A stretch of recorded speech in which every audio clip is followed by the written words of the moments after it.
ఇప్పుడు పత్రికల్లో మూడే మూడు ఉన్నాయి.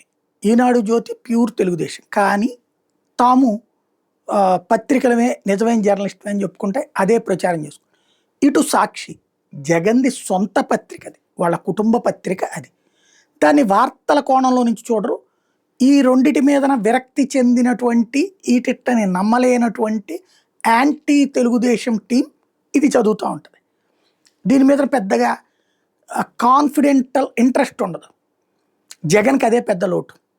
జగన్ని తిట్టిపోసే పత్రికలు జర్నలిజం ముసుగులో చేస్తూ ఉన్న తెలుగుదేశానికి తాబేదారులని తెలిసిన వాళ్ళ వార్తను చదువుతారు, వార్తలాగానే చదువుతారు. సరే, దాన్ని అంగీకరించే జీర్ణించుకుంటారు లేదా అన్నది పక్కన పెడితే, 100 మాటలు పదే పదే ఒకళ్ళ గురించి నెగిటివ్గా చెప్తుంటే అది మైండ్లో పడుతుంది. ఇక ప్రతిసారి ఆ నెగిటివ్ దృక్పథంతోనే చూస్తే జగన్ అలాగే కనబడుతుంటాడు. జగన్ ఆ విషయంలో ఎప్పటికీ మీడియాని తను అధికారంలో ఉండగా అప్పుడు ఆంధ్రప్రభ, ఆంధ్రభూమి ఇట్లాంటి వాళ్ళు కాస్త దెబ్బతిని ఉన్నారు. వాళ్ళని ఆదుకుని ఉంటే బాగుండేది. తద్వారా ఒక 5 పత్రికలు బయటకు వస్తున్నప్పుడు అప్పుడు 2-3 బ్యాలెన్స్గా నడిచినా కొంతవరకు ఉండేది. ఇప్పుడు టీవీ ఛానళ్ళు అంతే అయిపోయినాయి.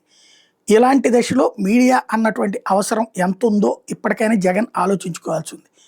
అది చేస్తాడా లేదా అన్నది ఆయన ఇష్టం.